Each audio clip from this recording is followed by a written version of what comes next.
ನಮಸ್ಕಾರ ಸರ್. ನಮಸ್ತೆ. ತುಂಬಾ ವಿಶೇಷ ಅಂದ್ರೆ ಕಳೆದ ಸಂಚಿಕೆಯಲ್ಲಿ ತಾವು ಹೇಳಿದ್ರ ಯಾರು ಸುಮಂತ್ ಹತ್ಯೆ ಮಾಡಿದಾನೋ ಅವನು 72 ಗಂಟೆಯಲ್ಲೇ ಸಿಗ್ತಾನೆ ಅನ್ನುವಂಥದ್ದು ವಿಷಯ ಹೇಳಿದ್ರ. ಒಬ್ಬ ವ್ಯಕ್ತಿ ಮಾತ್ರ ಈ ಕೊಲೆಯಲ್ಲಿ ಇರುವುದಂತೂ ಹೇಳಿದ್ರ. ಹೆಚ್ಚಾಗಿ ನೀವು 72 ಗಂಟೆ ಅಂತ ಹೇಳಿದ್ರೆ 5ನೇ ತಾರೀಕು ಬೆಳತಂಗಡಿಯಲ್ಲಿ ದೊಡ್ಡ ಮಟ್ಟದ ಹೋರಾಟ ಇದೆ.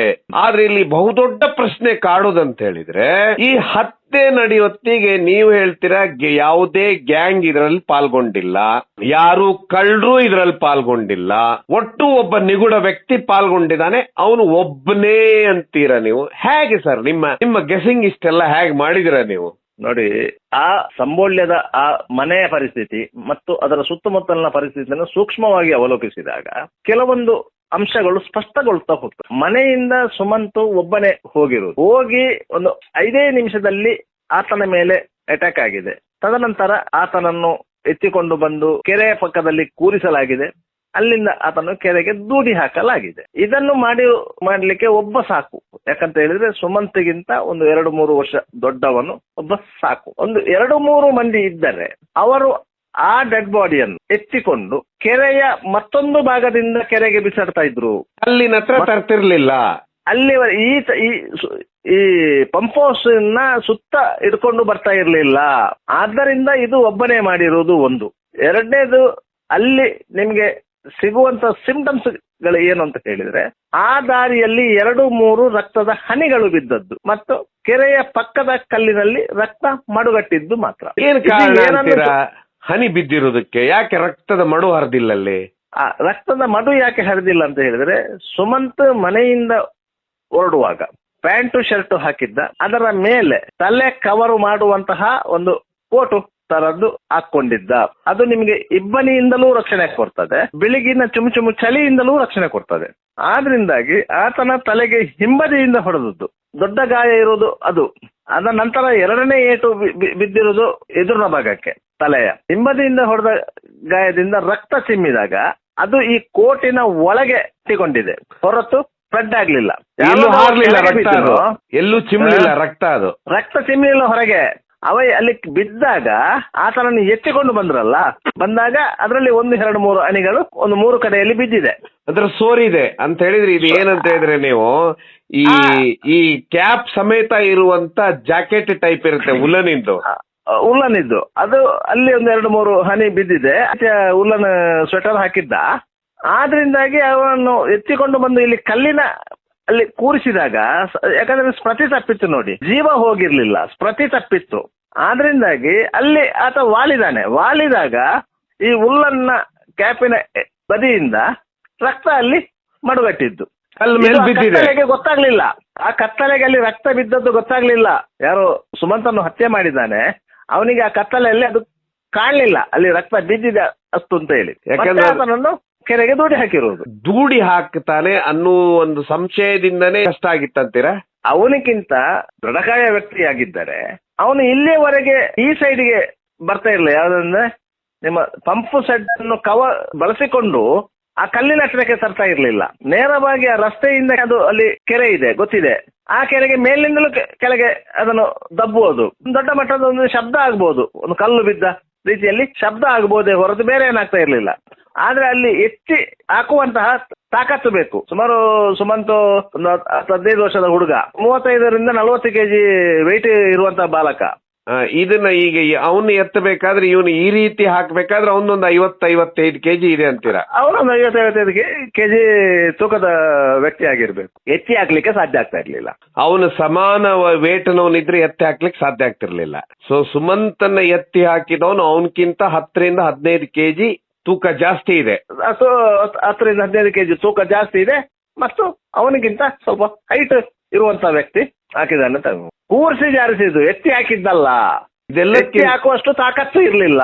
ಎಲ್ಲದಕ್ಕಿಂತ ವಿಚಿತ್ರ ಅಂತ ಹೇಳಿದ್ರೆ ಅವನ ಗುರುತನ್ನ ಮುಚ್ಚುವುದಕ್ಕೋಸ್ಕರನೇ ಅವನು ಹಿಂದಿಂದ ಹೊಡೆದಂತೀರಾನ? ಖಂಡಿತವಾಗಿ. ಯಾಕಂತ ಹೇಳಿದ್ರೆ ಎದುರಿನಿಂದ ಹೊಡೆಯುವಂತ ಪ್ರಶ್ನೆ ಇಲ್ಲ, ಹಿಂದಿಂದ ಬಂದಿದ್ದಾನೆ, ಹೊಡೆದಿದ್ದಾನೆ. ಏಕೆ ಹೊಡೆದದ್ದು, ಮಾತುಕತೆ ಆಗಿ ಹೊಡೆದಲ್ಲ. ಆ ಸಂದರ್ಭದಲ್ಲಿ ಹೊಡೆದವನಿಗೂ ಆತನಿಗೂ ಸ್ಟ್ರಗಲ್ ಆದಂತಹ ಕುರುಹುಗಳಿಲ್ಲ ನೋಡಿ. ಆತನನ್ನ ಅಲ್ಲಿಂದ ಎತ್ತಿಕೊಂಡು ಬರುವಾಗ ಕುತ್ತಿಗೆ ಭಾಗದಲ್ಲಿ 1-2 ಗೀರಿದ ಮಾರ್ಕ್ಗಳಿತ್ತು.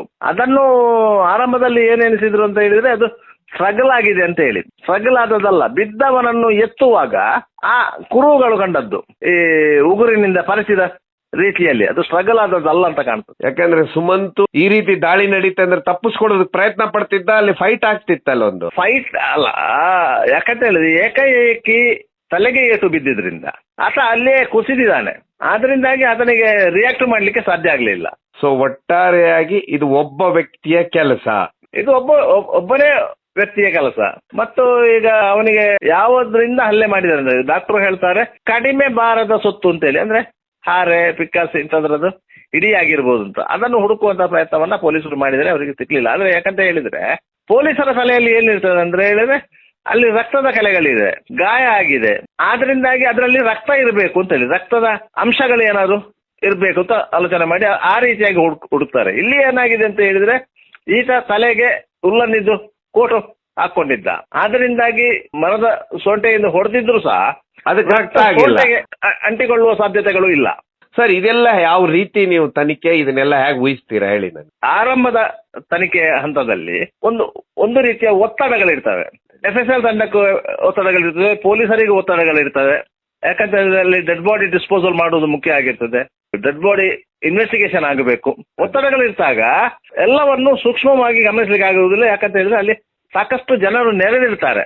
ಆದ್ರಿಂದಾಗಿ ಪೊಲೀಸ್ ಅಧಿಕಾರಿಗಳು ಏನ್ ಮಾಡ್ತಾರೆ ಅಂತ ಹೇಳಿದ್ರೆ ಮೇಲ್ನೋಟಕ್ಕೆ ಏನೆಲ್ಲ ಸಿಗುತ್ತೆ ಅದನ್ನೆಲ್ಲ ಮಾಡ್ತಾರೆ. ಆದ್ರೆ ಒಂದು ವಾರ ಕಳೆದ್ರೂ ಸಹ ಯಾವುದೇ ಸುಳಿವು ಸಿಗ್ಲಿಲ್ಲ ಅಂತ ಆದಾಗ ಪೊಲೀಸ್ ಅಧಿಕಾರಿಗಳು ಮತ್ತೊಮ್ಮೆ FSL ಅಧಿಕಾರಿಗಳನ್ನು ಕರೆಸುವಂತ ತೀರ್ಮಾನಕ್ಕೆ ಬರ್ತಾರೆ. ಯಾಕಂತ ಹೇಳಿದ್ರೆ ಮೊದಲು ಬಂದಂತ ಅಧಿಕಾರಿಗಳು ಸ್ಪಷ್ಟವಾದ ನಿರ್ಧಾರಕ್ಕೆ ಬರ್ಲಿಕ್ಕೆ ಆಗ್ಲಿಲ್ಲ. ಆದ್ರಿಂದಾಗಿ ಅವರನ್ನು ಎರಡನೇ ಬಾರಿಗೆ ಕರೆಸಬೇಕು ಅಂತ ಹೇಳಿ ತೀರ್ಮಾನಕ್ಕೆ ಬಂದು ಅವರನ್ನು ಸಂಪರ್ಕ ಮಾಡಿ ಸೋಕೋ ಟೀಮ್ ಅನ್ನು, FSL ಅಧಿಕಾರಿಗಳನ್ನು ಮತ್ತು ಫಾರೆನ್ಸಿಕ್ ಸ್ಪೆಷಲಿಸ್ಟ್ ಒಬ್ರು ವೈದ್ಯರನ್ನ ಸ್ಥಳಕ್ಕೆ ಬರಮಾಡಿಕೊಳ್ಳುವ. ಅವರು ಬಂದು ಇಲ್ಲಿ ಪ್ರತಿಯೊಂದನ್ನು ಇಂಚಾಗಿ ಜಾಲಾಡ್ತಾರೆ. ಆ ಸಂದರ್ಭದಲ್ಲಿ ಅವರು ಕಂಡುಕೊಂಡಂತಹ ಇನ್ವೆಸ್ಟಿಗೇಷನ್ ಥಿಯರಿ ಏನಿದೆ ಆ ಥಿಯರಿಯನ್ನ ಪೊಲೀಸರೊಂದಿಗೆ ಹಂಚಿಕೊಂಡಿದ್ದಾರೆ. ಅಂದ್ರೆ ನೀವು ಈ ದಿಕ್ಕಲ್ಲಿ ತನಿಖೆ ಮಾಡಿ ಅಂತ ಹೇಳಿ, ಈ ದಿಕ್ಕಲ್ಲಿ ತನಿಖೆ ಮಾಡಿ. ಇಲ್ಲಿಯವರೆಗೆ ನೀವು ಯಾವ ದಿಕ್ಕಲ್ಲಿ ತನಿಖೆ ಮಾಡಿದ್ದೀರಿ?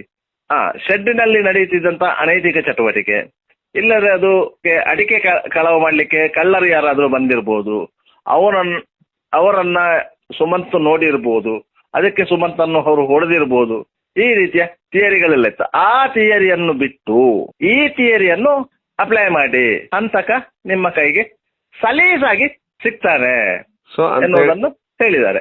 ಅಂದ್ರೆ ಅದರ ಅರ್ಥ ಅದರಲ್ಲಿ ಇರುವಂತದ್ದು ಯಾವ ಗ್ಯಾಂಗು, ಯಾವ ಕಳ್ಳರು, ಯಾವುದೇ ಅನೈತಿಕ ವ್ಯವಹಾರ ಅಂತದ್ದು ಈ ಘಟನೆಯಲ್ಲಿ ಇಲ್ಲವೇ ಇಲ್ಲ ಎನ್ನುವಂತ ತೀರ್ಮಾನಕ್ಕೆ FSL ಅಧಿಕಾರಿಗಳು ಬಂದಿದ್ದಾರೆ. ಯಾಕಂತ ಹೇಳಿದ್ರೆ ಗ್ಯಾಂಗ್ನವರಾದ್ರೆ ಸುಪಾರಿ ಕೊಲೆಗಳನ್ನು ಮಾಡ್ತಾರ ಅವರು. ಗ್ಯಾಂಗಿನವರಾದ್ರೆ ಸುಪಾರಿ ಕೊಲೆಗಳನ್ನು ಮಾಡ್ತಾರೆ. ದೊಡ್ಡ ಮಟ್ಟದ ದರೋಡೆ ಮಾಡುವುದಾ, ದೊಡ್ಡ ಮಟ್ಟದ ಕಳ್ಳತನ ಮಾಡುವುದಾ, ಈ ಸಂದರ್ಭದಲ್ಲಿ ಯಾರಾದ್ರೂ ಅಡ್ಡ ಬಂದ್ರೆ ಅವರಿಗೆ ಹೊಡೆಯುವುದಾ, ಈ ರೀತಿ ಮಾಡ್ತಾರೆ. ಅಲ್ಲಿ ಅಂತ ಅವಕಾಶಗಳೇ ಇಲ್ಲ. ಯಾಕಂತ ಹೇಳಿದ್ರೆ ಎಲ್ಲ ಸಾಮಾನ್ಯ ಜನ ಅವಕಾಶಗಳು ಯಾವುದು ಇರಲಿಲ್ಲ, ಅದರಿಂದಾಗಿ ಅಂತ ಸಾಧ್ಯತೆಗಳೇ ಇಲ್ಲ. ಆಮೇಲೆ ಕಳ್ಳರು ಬಂದ್ರು ನೀವ್ ಹೇಳ್ತಾ ಇದ್ರೆ ಮಧ್ಯರಾತ್ರಿ 2 ಗಂಟೆಯಿಂದ 4 ಗಂಟೆ ಮಧ್ಯಾಹ್ನ ಬರೋದು ಬಿಟ್ರೆ ಅವ್ರು 5 ಗಂಟೆಗೆಲ್ಲ ಬರುದಿಲ್ಲ ಅಂತ ಹೇಳಿ.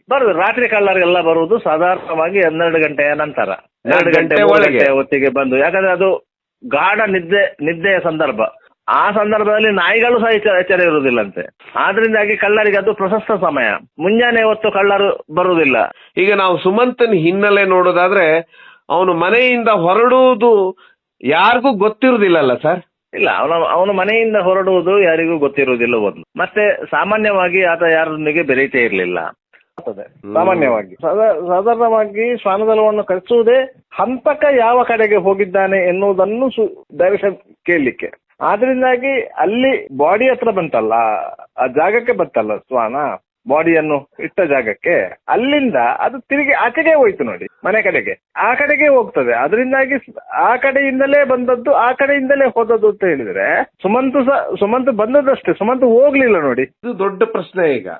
ಸುಮಂತ್ ಹೋಗ್ಲಿಲ್ಲ. ಹಾಗಾದ್ರೆ ಹೋದದ್ದು ಇನ್ನೊಂದು ಸ್ಮೆಲ್ ಹೋಗಿದೆ. ಸುಮಂತನ ಸ್ಮೆಲ್ಲಿನ ಒಟ್ಟಿಗೆ ಇನ್ನೊಂದು ಸ್ಮೆಲ್ ಅನ್ನು ಶ್ವಾನ ಗ್ರಹಿಸಿದೆ. ಅದಲ್ಲಿನ ಕಲ್ಲಿನಲ್ಲಿದ್ದ ಸ್ಮೆಲ್ಲು ಆಗಿರ್ಬೋದು. ಸುಮಂತನ್ನು ಎಲ್ಲಿ ಕೂರಿಸಿದ್ದಾರೆ, ಅಲ್ಲಿ ಕಲ್ಲಲ್ಲಿ ಯಾವುದಾದ್ರೂ ಒಂದು ಮನುಷ್ಯನ ಸ್ಮೆಲ್ ಡಿಟೆಕ್ಟ್ ಆಗಿದ್ರೆ ಶ್ವಾನಕ್ಕೆ, ಆ ಸ್ಮೆಲ್ ಹುಡ್ಕೊಂಡು ಹೋಗಿದೆ ಅದು. ಆ ರೀತಿಯೂ ಸಾಧ್ಯತೆಗಳಿದೆ. ಪೊಲೀಸ್ ತನಿಖೆಗೆ ಒಂದು ಡೈರೆಕ್ಷನ್ ಕೊಡ್ತದೆ ಅಂತ ಹೇಳಿದ್ರೆ ಸ್ಮೆಲ್ ಡಿಟೆಕ್ಟ್ ಮಾಡ್ತದೆ, ಆ ಸ್ಮೆಲ್ ಅನ್ನು ಹಿಡ್ಕೊಂಡು ಹೋಗ್ತದೆ. ಅದು ಒಂದು ರೂಟ್ ತೋರಿಸ್ತದೆ. ಇನ್ವೆಸ್ಟಿಗೇಷನ್ಗೆ ಆ ರೂಟಲ್ಲಿ ಹೋಗಿ ಅಂತ. ಆದ್ರಿಂದಾಗಿ ಶ್ವಾನ ಅಲ್ಲಿಂದ ಏನ್ ಮಾಡಿದೆ, ತಿರುಗಿ ಪುನಃ ಮನೆಗೆ ಬಂದಿದೆ. ಯಾಕಂದ್ರೆ ಮೊದಲು ಹೋದದ್ದು ಮನೆಗೆ, ಅಲ್ಲಿಂದ ಸ್ಮೆಲ್ ತಗೊಂಡು ವಾಪಸ್ ಬಂದದ್ದು. ವಾಪಸ್ ಬಂದು ಇಲ್ಲಿಂದ ಪುನಃ ಒಂದು ಸ್ಮೆಲ್ ಅದಕ್ಕೆ ಡಿಟೆಕ್ಟ್ ಆಗಿದೆ, ಆ ಸ್ಮೆಲ್ ಇಟ್ಕೊಂಡು ಹೋಗಿದೆ. ಆದ್ರಿಂದಾಗಿ ಕೇವಲ ವಾಸನೆಯನ್ನು ಗ್ರಹಿಸುವಂತಹ ಶಕ್ತಿ ಇರುವುದರಿಂದ ಅದಕ್ಕೆ ಶಕ್ತಿಯನ್ನು ಉಪಯೋಗಿಸಿಕೊಂಡು ಪೊಲೀಸರು ಪ್ರಕರಣದ ತನಿಖೆಯನ್ನು ಮುಂದುವರಿಸ್ತಾರೆ. ಸೊ ಇಲ್ಲಿ ನೀವ್ ಹೇಳೋ ಪ್ರಕಾರ FSL ತಂಡ ಒಂದು ತಿರುವು ಕೊಟ್ಟಿದೆ ಪೊಲೀಸರಿಗೆ.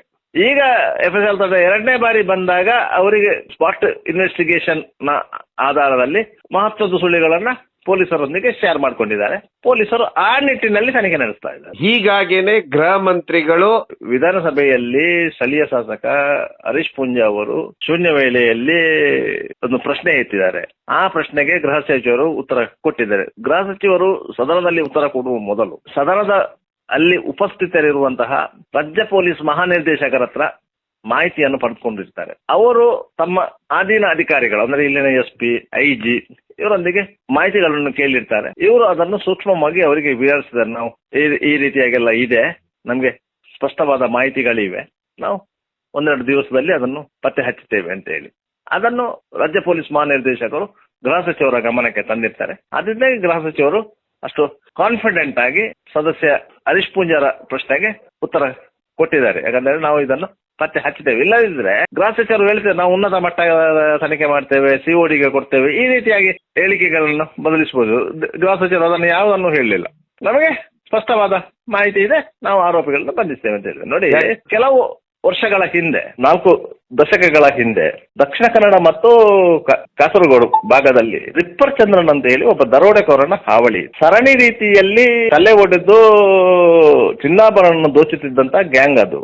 ಯಾರು ಆ ಗ್ಯಾಂಗ್ ಅನ್ನು ನೋಡಿದವರೆಲ್ಲ ಒಂದು ಸತ್ತಿದ್ದಾರೆ, ಇಲ್ಲಾಂದ್ರೆ ಸ್ಮೃತಿ ತಪ್ಪಿದ್ದಾರೆ ಏಟು ತಿಂದು, ಈ ರೀತಿಯಾಗಿತ್ತು. ಆ ಸಂದರ್ಭದಲ್ಲಿ ರಾಜ್ಯದಲ್ಲಿ ರಾಮಕೃಷ್ಣ ಹೆಗಡೆ ಅವರ ನೇತೃತ್ವದ ಜನತಾ ಸರ್ಕಾರ ಇತ್ತು. ಬಿ ರಾಚಯ್ಯನವರು ಗೃಹ ಸಚಿವರಾಗಿದ್ದು. ಆ ಸಂದರ್ಭದಲ್ಲಿ ದಕ್ಷಿಣ ಕನ್ನಡ ಜಿಲ್ಲೆಯ ಎಲ್ಲ ಶಾಸಕರು, ಎಲ್ಲರೂ ಕಾಂಗ್ರೆಸ್ ಶಾಸಕರು ಇದ್ದಂತ ಸಂದರ್ಭ.